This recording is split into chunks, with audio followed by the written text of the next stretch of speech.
La historia de España no se compone tan solo de acontecimientos políticos, económicos o sociales que, como es lógico, han marcado el devenir histórico del país. En ella también deben incluirse relatos más oscuros y sangrientos, acontecimientos en los que los asesinos, las víctimas y también muchos personajes anónimos se convirtieron en protagonistas de una España que es desconocida para muchos. Estos hechos truculentos que constituyen lo que ha llegado a conocerse como la España negra se conservan en las hemerotecas y, por supuesto, fueron contados de una manera innovadora por semanarios tan emblemáticos como El Caso, que ha dejado un legado documental único para conocer de primera mano la crónica de la España negra. Todo el mundo sabe que el crimen perfecto no existe, aunque, en algunos casos, ciertas irregularidades en la investigación policial hayan convertido a algunos de ellos, como el asesinato de los marqueses de Urquijo, en casos sumamente mediáticos y no hayan logrado esclarecerse.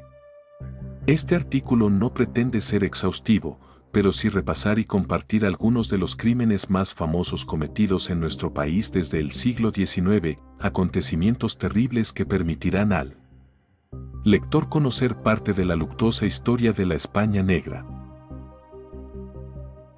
Los asesinatos de El Jarabo. José María Manuel Pablo de la Cruz Jarabo Pérez Moras, al que llamaban simplemente El Jarabo, ha pasado tristemente a la historia por asesinar a 4 personas, una de ellas una mujer embarazada. Con tan solo 23 años, El Jarabo fue acusado de trata de blancas en Puerto Rico y tras pasar 3 años en prisión, en los cuales aprendió artes marciales, consumió todo tipo de sustancias estupefacientes y se divorció, fue puesto en libertad bajo fianza. Desde allí se trasladó a Nueva York, donde entró en contacto con los bajos fondos de la Gran Manzana y se dedicó al tráfico de drogas.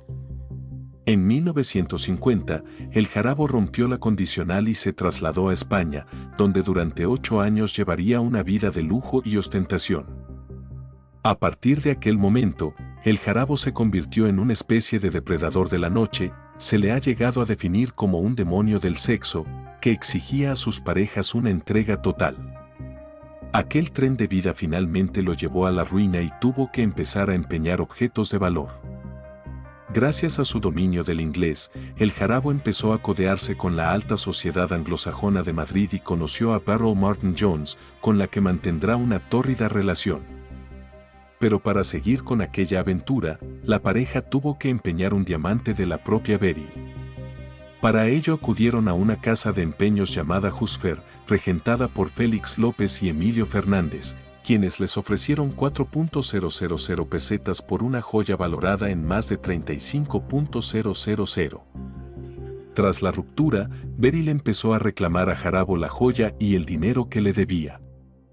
Así, el sábado 19 de julio de 1958, El Jarabo se puso en contacto con la casa de empeños con la intención de recuperar lo que había empeñado, pero eran las 10 menos cuarto de la noche y la tienda ya había cerrado. Para no demorar más la situación, y creyendo que el diamante se encontraría en el piso de uno de los dueños, Jarabo se dirigió hasta la vivienda de Emilio Fernández.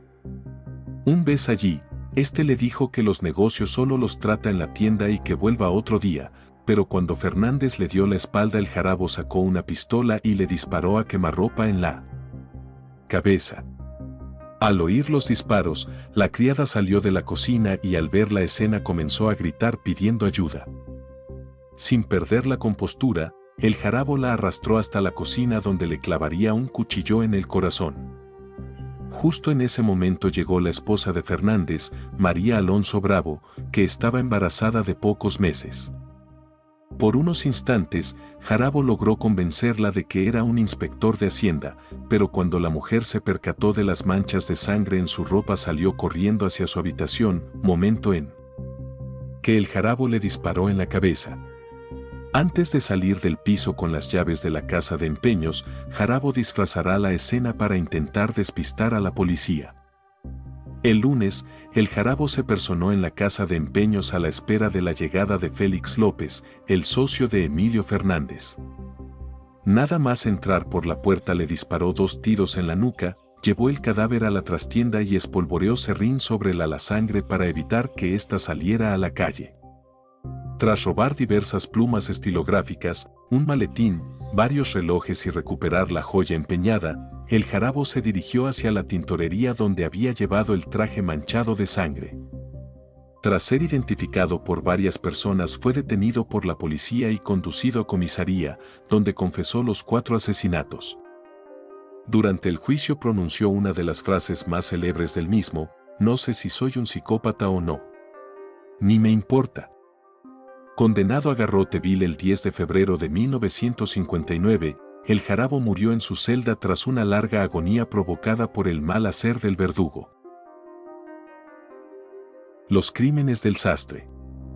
Esta macabra historia tuvo lugar 1 de mayo de 1962, cuando José María Ruiz Martínez, un hombre de 48 años que tenía su negocio de sastrería en la calle de la Luna 16 de Madrid, acabó con la vida de su esposa y de sus 5 hijos, y finalmente se pegó un tiro en la cabeza.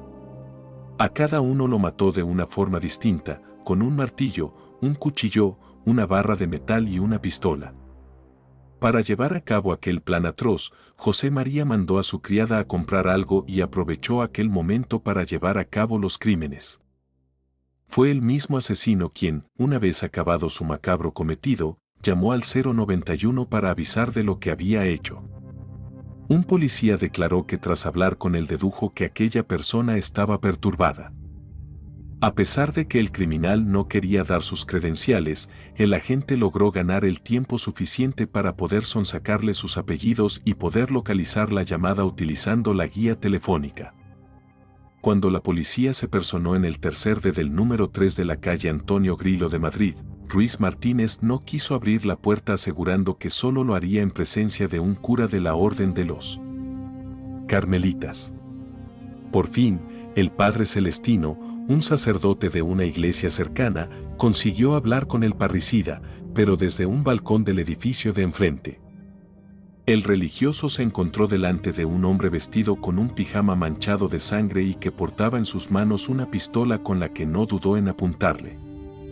Tras un tira y afloja, José María Ruiz Martínez exhibió ante todos los presentes los cadáveres de sus hijos, mientras, según algunas versiones, gritaba: "Los he matado a todos.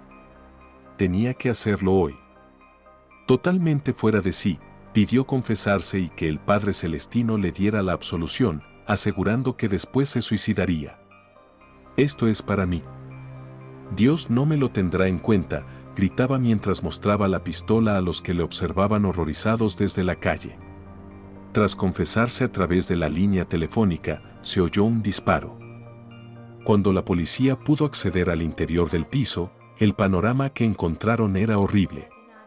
Los agentes hallaron a la esposa muerta en el suelo del dormitorio. A los pies de la cama, metida en su Moisés, había una niña de 2 años con signos de haber sido degollada. En el cuarto de baño descubrieron a la hermana mayor con un tiro en la garganta, mientras que sobre la cama de otra habitación se encontraba la hija de 12 años. Finalmente hallaron a 2 niños, uno de 10 años con el cuello cortado y otro de 5 muerto por arma de fuego, en otra de las habitaciones. El autor de la masacre yacía muerto con un disparo en la cabeza sin que a día de hoy se sepa a ciencia cierta que lo llevó a acabar con toda su familia. El arropiero, un asesino en serie. Apodado el arropiero por el trabajo al cual había dedicado su vida su padre, vender arrope, un producto obtenido por la deshidratación del mosto con consistencia de jarabe, Manuel Delgado Villegas. Está considerado uno de los peores asesinos en serie de la historia de España. El arropiero, que se jactaba de haber cometido 48 asesinatos, fue un psicópata necrófilo al que, entre otras cosas horribles, le gustaba practicar sexo con los cadáveres de sus víctimas. Es legionario y vagabundo bisexual, el arropiero se ganaba la vida ejerciendo de chapero y vendiendo su sangre. Durante su etapa como legionario, cuerpo en el que ingresó en 1961, aprendió el mortal golpe del legionario, o tragantón, consistente en golpear la nuez del contrario con el canto de la mano. Golpe que aplicó en más de uno de sus asesinatos. De este modo confundió a la policía al hacer pasar algunos de sus crímenes por una simple asfixia debida a causas naturales. Tras desertar de la Legión, el arropiero dejó tras de sí un fatídico reguero de crímenes. Con su característico bigote a lo Cantinflas, el criminal fue detenido el 18 de enero de 1971 en el puerto de Santa María, Cádiz, tras el hallazgo en un descampado del cadáver de Antonia Rodríguez, con la que mantenía una relación sentimental. Tras su detención confesó que la había asesinado por poner en duda su virilidad y por haberle propuesto unas prácticas que a él no le gustaron. En realidad, a el arropiero se le pudieron probar 7 crímenes, cometidos entre 1964 y 1971. Tras su detención, un informe psiquiátrico redactado el 12 de abril de 1972 lo define como un peligro social en grado supremo. Los análisis genéticos determinaron que el criminal era portador de 47 cromosomas con trisomía sexual XYY, el controvertido cromosoma de la violencia, aunque los estudios actuales descartan este extremo. Pero a la hora de juzgarlo, las autoridades se encontraron con un problema. Dictaminar que el procesado sufría enajenación mental suponía una condena de tan solo 15 años, por lo que la Audiencia Nacional optó por no juzgarlo y dejarlo hasta el final de sus días en manos de psiquiatras, siempre y cuando la justicia no reconsiderase el caso. Así, ingresado de por vida, la misma Audiencia Nacional afirmó finalmente que su internamiento sin juicio previo era incompatible con el sistema de garantías previsto por la ley. Tras más de 20 años de psiquiátrico en psiquiátrico penitenciario, la actitud de Manuel Villegas Delgado, el arropiero empezó a cambiar y dejó de enfrentarse con el resto de reclusos y de presumir de haber cometido todos aquellos asesinatos. Al final, gracias a un cambio en el Código Penal, Manuel Villegas consiguió la libertad y pasó sus últimos años vagando por las calles de Badalona hasta que una afección pulmonar acabó con su vida el 2 de febrero de 1998, a los 55 años. El crimen de la tinaja. Hace 55 años se produjo un asesinato que conmocionó a toda la sociedad española. El 13 de agosto de 1969, un joven bombero se encontró con el cuerpo semidesnudo de una joven en el interior de una gigantesca tinaja para guardar aceite en la conocida como Casa de la Viuda, una alquería abandonada entre los madrileños distritos de Hortaleza y Canillejas. Cuando la policía llegó al lugar de los hechos comprobó que aquella mujer tenía el pelo teñido de rubio y presentaba claras evidencias de maltrato físico. El cuerpo mostraba diversos hematomas y arañazos, los pantalones estaban bajados y tenía el suéter enrollado alrededor del cuello. La cara estaba amoratada y deformada, y las marcas de sangre coagulada en el cuello demostraban que había muerto por estrangulamiento. La investigación se centró primero en identificar a la víctima. Un documento redactado en inglés encontrado junto a la muchacha proporcionó la respuesta. Se trataba de una mujer estadounidense llamada Carrie Penn. Sin embargo, finalmente se descubrió que su nombre real era Natividad Romero Rodríguez, que tenía 28 años y que era originaria de la localidad jienense de Siles. Natividad estuvo casada con un militar estadounidense destinado en la base de Torrejón de Ardoz, el cual fallecería posteriormente en Vietnam. Carrie Penn era el nombre que usaba Natividad para hacerse pasar por estadounidense durante sus constantes salidas nocturnas por Madrid y, de este modo, poder engañar a algunos incautos cuya privilegiada posición económica era lo que andaba buscando. Natividad era una asidua de las salas de fiesta madrileñas y a pesar de que cobraba una pensión de viudedad, se prostituía para poder seguir manteniendo su elevado tren de vida. Las investigaciones que se llevaron a cabo para esclarecer el crimen sacaron a la luz ciertos detalles escabrosos de la vida de Natividad, como que había pasado varios meses en prisión donde mantuvo diversas relaciones sexuales con otras reclusas, que era alcohólica y que a consecuencia de ello tuvo que ser ingresada en un centro psiquiátrico. Pero a pesar de todos los esfuerzos, la policía no pudo dar con el autor del crimen.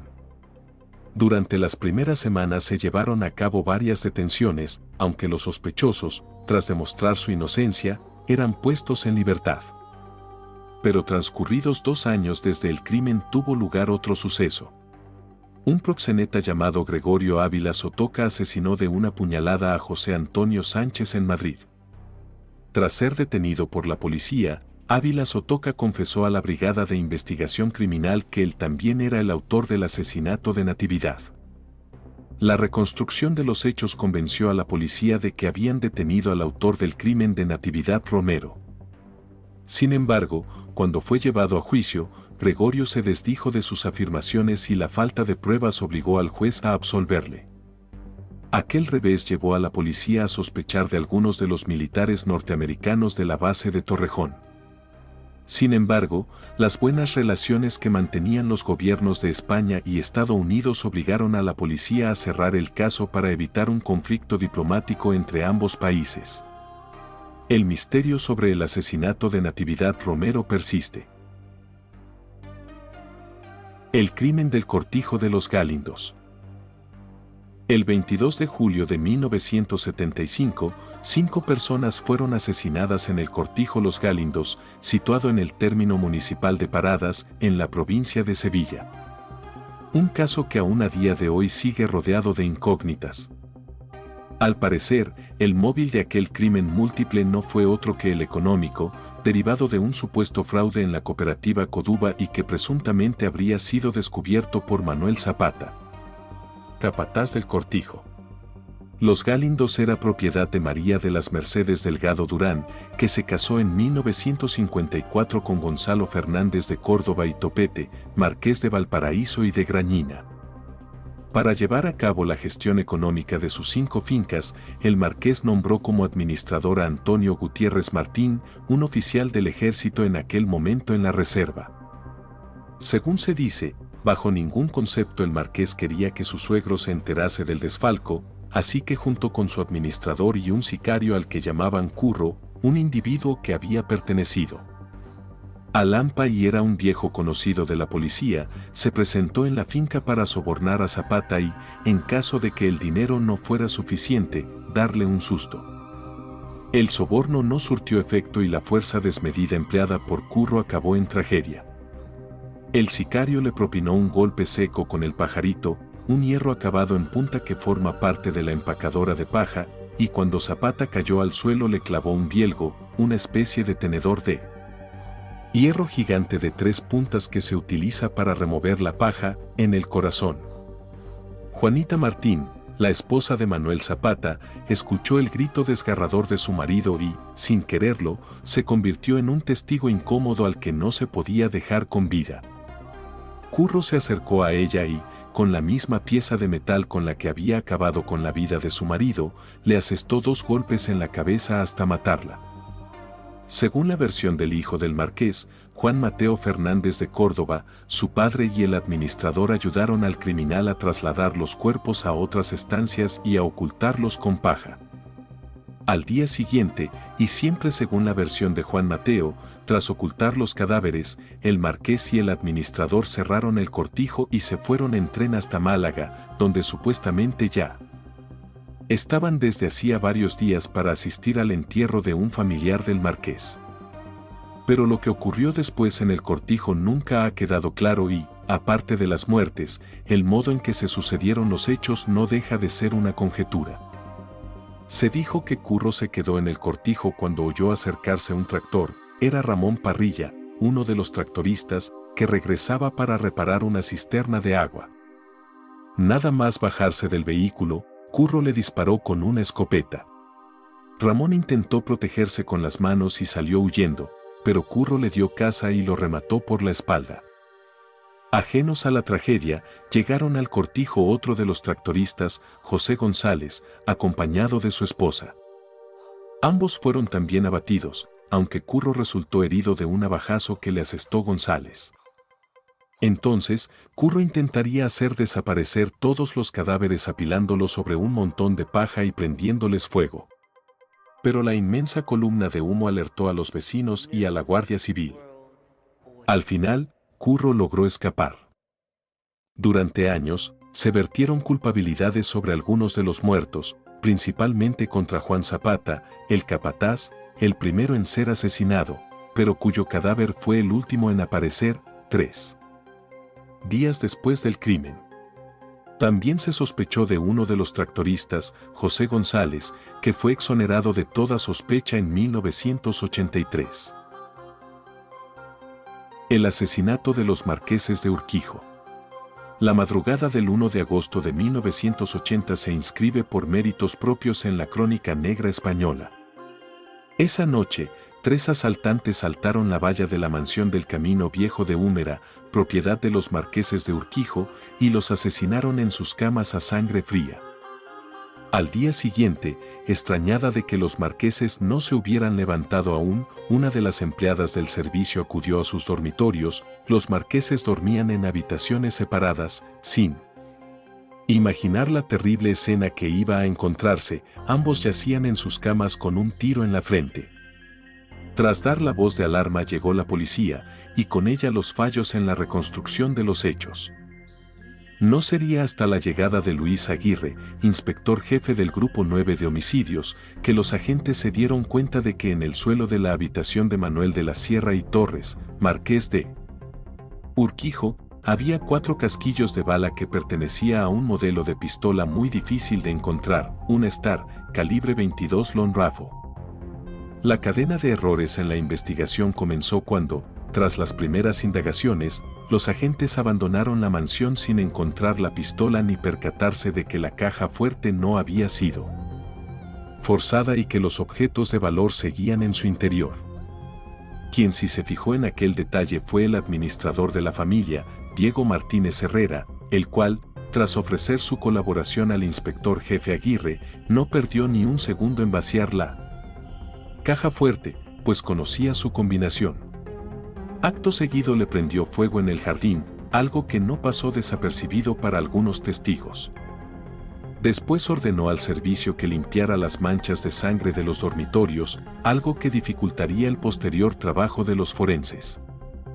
En aquel momento, la asistenta vio que a los pies de la cama de la marquesa había un lazo negro y cuando ella y el mayordomo lo quisieron poner en conocimiento del inspector jefe, la hija de los marqueses, Miriam de la Sierra, no se lo permitió. Desde el principio la policía barajó la posibilidad de que el autor o autores fueran conocidos de las víctimas, algo que posteriormente el subcomisario encargado de llevar a cabo las primeras investigaciones, Antonio Herrero, confirmaría: la puerta de la piscina había sido forzada con un soplete y el autor del crimen fue especialmente meticuloso a la hora de poner un esparadrapo para evitar que los cristales cayeran al suelo. Todas las miradas se dirigieron entonces a una persona, el yerno de los marqueses, Rafael Escobedo. Según este, el día antes del crimen estuvo comiendo con su amigo, el fotógrafo Javier Anastasio, con quien pasó la noche yendo de copas por Madrid. Tras su separación de Miriam, la hija de los marqueses, Escobedo se fue a vivir a una finca propiedad de sus padres donde más tarde se encontrarían unos casquillos de bala que coincidían con el arma homicida. El 8 de abril de 1981, Rafael Escobedo era detenido. Sin embargo, aquellos casquillos desaparecieron de forma misteriosa en los juzgados de Madrid. Una vez en prisión, el acusado acabó confesando su culpabilidad, pero, según manifestaría después su hermano, aquella confesión se produjo tras largas jornadas de tortura. La policía averiguó después que Javier Anastasio, el amigo de Escobedo, y el administrador de la familia habían cogido un vuelo por separado a Londres, donde también se encontraba el hijo de los marqueses, Juan de la Sierra. Escobedo fue condenado a 53 años de prisión por el doble asesinato de los marqueses. El 27 de julio de 1988, encontraron su cuerpo sin vida colgando de una sábana y con restos de cianuro en los pulmones. Si era inocente, ¿por qué se declaró culpable? Los asesinatos de El Mataviejas. El de El Mataviejas es uno de los casos criminales más impactantes que han tenido lugar en España en los últimos años, debido, principalmente, al tipo de víctimas que escogía el asesino: ancianas, indefensas, De hecho, el autor de tales actos, José Antonio Rodríguez Vega, puede considerarse como el mayor asesino en serie que haya conocido España. Su faceta delictiva, que se desarrolló en la ciudad de Santander, se divide en dos etapas claramente diferenciadas. Su juventud estuvo marcada por el odio a las mujeres, que empezó a desarrollarse cuando su madre lo echó de casa por maltratar a su padre que estaba en fase terminal. A partir de entonces inició su carrera como violador. El 17 de octubre de 1978 fue detenido por la policía, aunque nunca se pudo llegar a determinar el número total de violaciones que había cometido. Apodado el violador de la moto, porque buscaba a sus víctimas montado en este vehículo, fue condenado a 27 años de prisión, de los cuales solamente cumplió 8 debido a que gracias a sus dotes de persuasión logró que todas sus víctimas, menos una, le perdonasen. Su primera esposa, Socorro Marcial, lo abandonó y se llevó con ella a su hijo nada más conocer lo ocurrido. Pero gracias a su buen comportamiento, Rodríguez salió de prisión a los 8 años y conoció a una mujer con discapacidad con la que se casó y que jamás sospechó de la doble vida de su marido. Es precisamente aquí cuando empieza la segunda y más macabra etapa criminal del asesino. Mientras que en casa era considerado un buen marido y una persona trabajadora, fuera de ella continuaba con su personal cruzada contra su madre. José Antonio Rodríguez era un seductor empedernido y su cara de buen chico le facilitó que las mujeres, confiadas, le abrieran las puertas de su casa sin sospechar nada. Así, desde abril de 1987 a abril de 1988, José Antonio Rodríguez asesinó a 16 ancianas. Margarita González Sánchez, Natividad Robledo Espinosa o Julia Paz Fernández son los nombres de algunas de sus víctimas, pero el listado es aún más escalofriante teniendo en cuenta que las escogía a sabiendas de que vivían solas para asesinarlas y luego poder robarles. Al final, un confiado José Antonio Rodríguez acabó cometiendo errores que acabarían con su detención. Algunos eran tan obvios que la policía no pudo evitar preguntarse si fueron equivocaciones o en realidad quería que lo detuvieran. Rodríguez pasó de ser cuidadoso a dejar una tarjeta de visita con su nombre y dirección en el escenario de uno de sus crímenes. Su detención se produjo el 19 de mayo de 1988, en plena calle. Una vez en dependencias policiales, el asesino confesó todos sus crímenes y cuando la policía registró su vivienda encontraron una habitación decorada de color rojo donde tenía expuestos todos los objetos que había robado a sus víctimas, joyas, porcelanas, estampitas, televisores. Ante los medios de comunicación, el criminal se presentaba como un ególatra, con una sonrisa siempre en su rostro. Y muy cínico. Frente a las cámaras, alardeaba del perdón que le habían dado las mujeres a las que había violado y presumía de no tener problemas sexuales. Fue condenado a 440 años de cárcel. Al considerarse un preso muy peligroso, José Antonio Rodríguez era trasladado continuamente de prisión. Finalmente, el 24 de octubre de 2002 fue trasladado a la penitenciaria de tropas, en Salamanca. Allí, dos reclusos, Enrique Valle González, apodado el Zanahorio por el color de su pelo, y Daniel Rodríguez Ovelleiro, le asestaron entre 60 y 70 puñaladas con 2 pinchos de fabricación casera. José Antonio Rodríguez Vega falleció al instante y fue enterrado en una fosa común en el cementerio de Salamanca. La masacre de Puerto Urraco.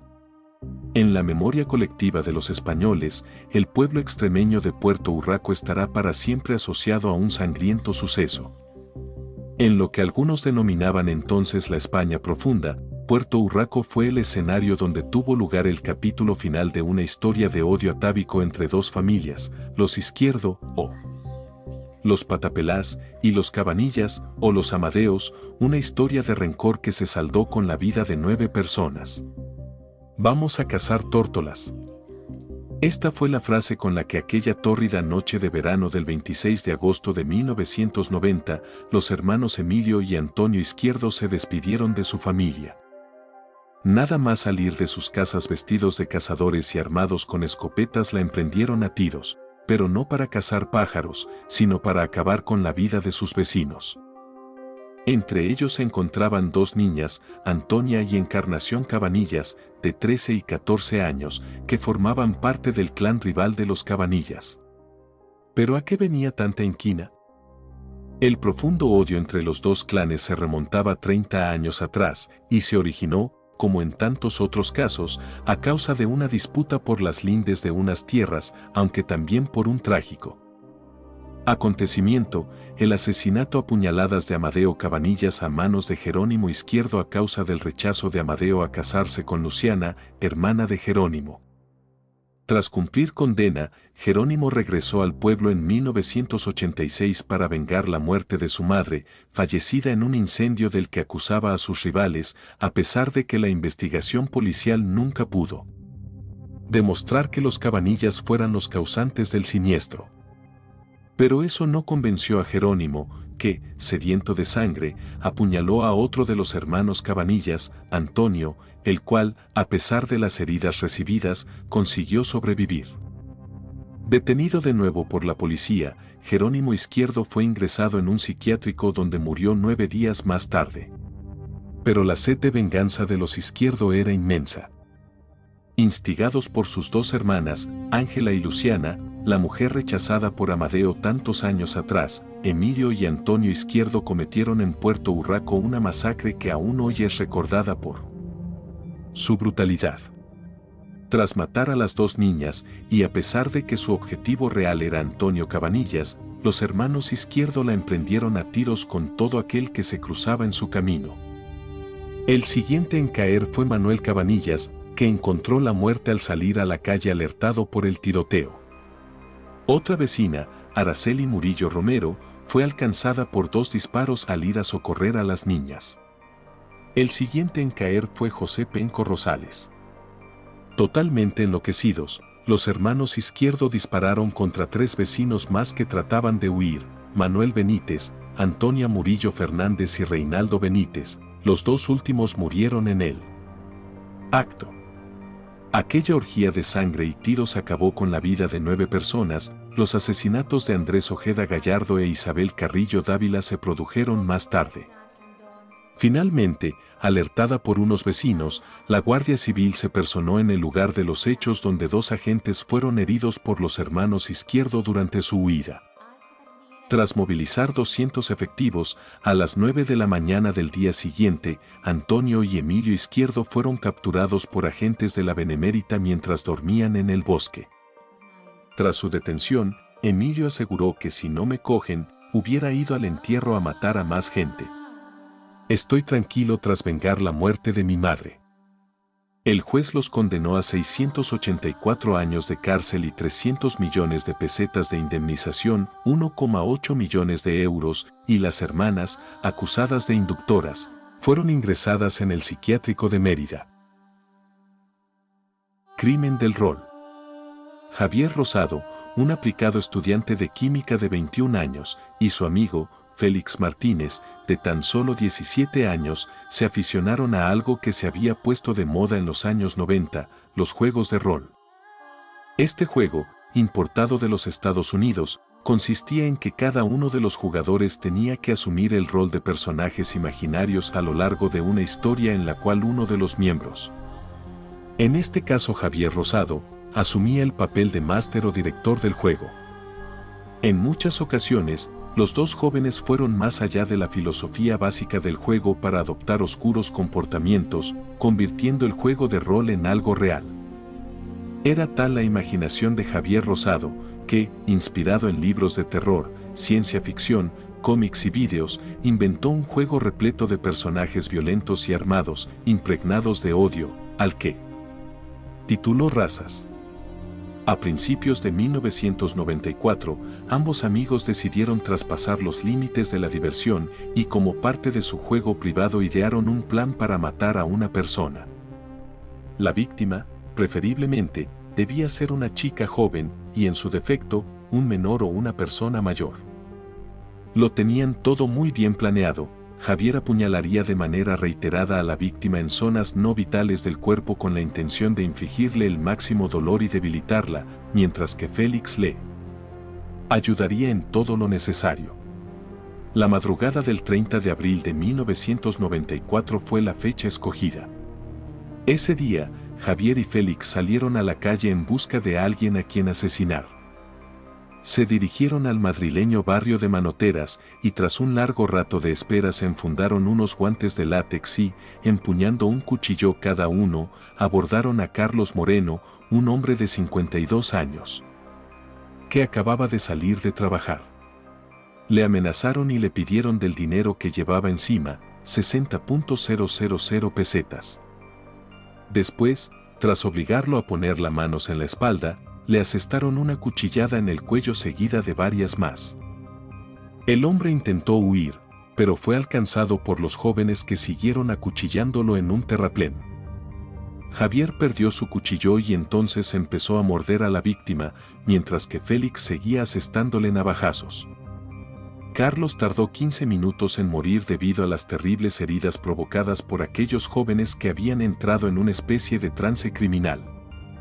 El cadáver de Carlos Moreno fue hallado más tarde por un conductor de autobús que se había parado a fumar un cigarrillo.